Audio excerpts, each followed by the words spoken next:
Bonjour et bienvenue dans 21e siècle. Je suis Charlotte Legré de la Salle.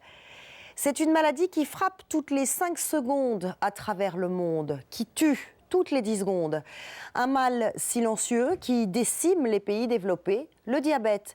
Une épidémie qui explose dans tous les pays riches et en particulier dans la région du Golfe. Si le Qatar est aujourd'hui réputé dans le monde entier pour ses investissements lucratifs, c'est aussi un royaume où des mesures inédites sont prises pour tenter d'enrayer le diabète. C'est l'un des pays les plus riches au monde. Une monarchie pétrolière en pleine expansion, les Émirats du Qatar. Un petit État où la richesse est désormais visible partout. Voitures de luxe, chantiers de construction. Cette prospérité a transformé la vie de nombreux Qataris, autrefois nomades, aujourd'hui milliardaires, abreuvés de luxe et de loisirs. Une vie plus agréable, plus paresseuse aussi, et qui a un prix. C'est aujourd'hui la santé de la population, de toute une nation, qui est en danger. Avant, j'utilisais ma voiture sans aucun problème, mais aujourd'hui, j'ai besoin d'un fauteuil roulant. Abdul Razak n'est qu'un parmi les centaines de milliers de Qataris atteints de diabète. Trop de sucre dans le sang, c'est le mal du 21e siècle. Un tueur silencieux qui touche 20% de la population, un Qatari sur 5. C'est le 4e taux le plus élevé au monde. Le diabète est en pleine explosion. Dr Gojka Roglic est membre de l'Organisation mondiale de la santé, l'OMS. Toutes les populations ont des taux de plus en plus élevés. En fait, c'est un problème croissant dans tous les pays du monde. Selon l'OMS, près de 350 millions de personnes dans le monde, 5% de l'humanité, vivent avec le diabète.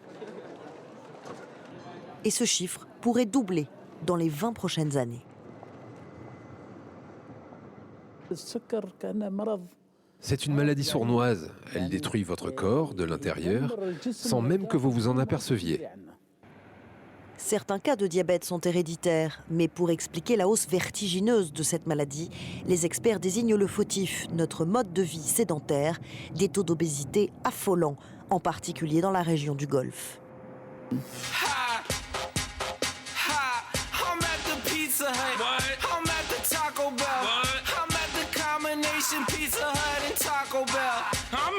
Les chaînes de fast-food poussent comme des champignons.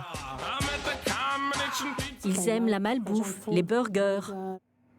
Manal Moussalam est docteur dans l'une des plus grandes institutions médicales du Qatar, l'Institut Hamad. Les gens stockent davantage de graisse et ils ne font pas d'exercice. Nous sommes très inquiets pour les enfants. Des enfants déjà très touchés, environ 40% des écoliers du Qatar sont obèses. Selon les prévisions, 3 adultes sur 4 seront obèses d'ici 5 ans, avec un risque croissant de développer le diabète. Si la famille ne compte pas de patients diabétiques parmi ses membres, les femmes de ménage ou le chauffeur ont du diabète. Donc ils commencent à avoir peur. Dans la plupart des cas, avec un bon traitement à base d'insuline et de médicaments, les patients peuvent vivre avec la maladie. Mais pour certains, le diabète a des conséquences dévastatrices. Dans la famille d'Abdul Razak, le diabète a été fatal pour beaucoup déjà. Mon père était diabétique, il est mort. Mon frère, la même chose. Et ma mère, elle a eu du diabète pendant longtemps. Elle est décédée il y a une semaine. Chez Abdul Razak, le diabète a été suspecté dès l'âge de 25 ans. J'étais fatigué, je ne me sentais pas bien. Je suis allé faire vérifier mon niveau de sucre et j'ai découvert qu'il était très élevé. Autrefois champion d'athlétisme, Abdul Razak est aujourd'hui un homme de 52 ans confiné à la maison. Il ne sort que 2 fois par semaine pour des contrôles et des traitements à l'hôpital. Sa vie se résume aux prescriptions médicales, aux injections, à la surveillance constante des niveaux de sucre dans son sang. Mais malgré cette cure, la maladie d'Abdul Razak se développe. Le diabète s'attaque à plusieurs parties de son corps, l'une après l'autre. Je me suis fait opérer de la jambe droite. Ils ont coupé un de mes orteils. Et quelques os ont été brisés pendant cette procédure. La maladie a ensuite frappé sa vue. C'est l'une des conséquences connues et fréquentes du diabète. Je ne vois pas de mon œil gauche. Ses reins sont désormais atteints et Abdul Razak doit se rendre 3 fois par semaine à l'hôpital pour une dialyse. Sans ce traitement qui élimine les toxines du sang, il risque de tomber dans le coma.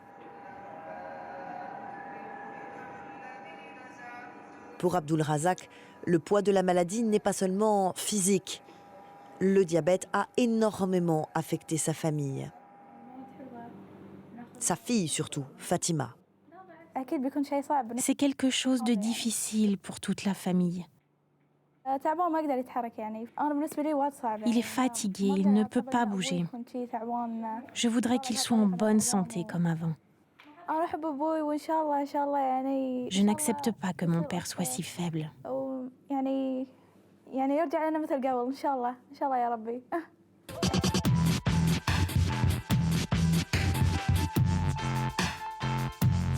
Hassan ne l'accepte pas non plus. C'est l'un des meilleurs amis d'Abdul Razak. Il est diabétique, lui aussi.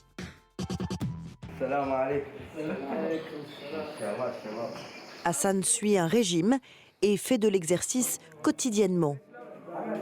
Malgré la chaleur, l'humidité. Dans un pays où l'on ne se déplace plus à dos de chameau, mais en voiture climatisée.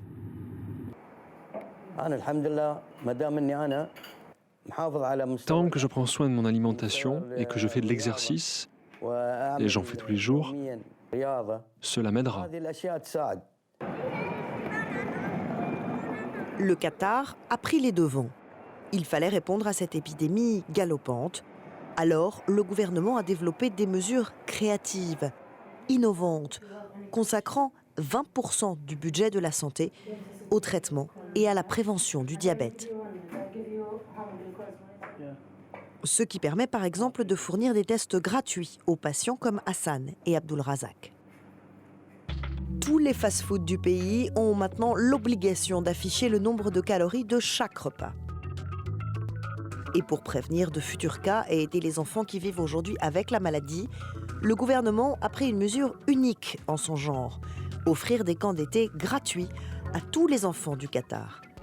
Les enfants y sont sensibilisés au diabète, on leur apprend à bien se nourrir, à faire de l'exercice.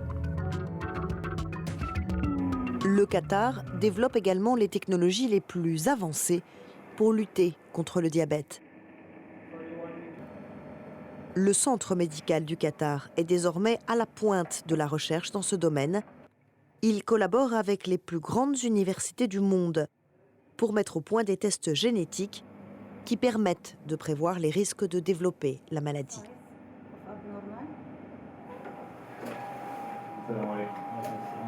Un espoir pour l'avenir. Mais Abdul Razak, lui, est sur liste d'attente pour recevoir une greffe de rein. Sans cette opération, ses chances de survie sont minces. Quand j'ai eu du diabète, je n'y ai pas prêté beaucoup d'attention. C'est quoi le diabète? Mon conseil, c'est que quiconque développe cette maladie doit y faire attention, dès le début. Traiter le diabète dès son apparition, empêcher sa propagation chez les jeunes, le Qatar s'est aujourd'hui engagé dans cette voie.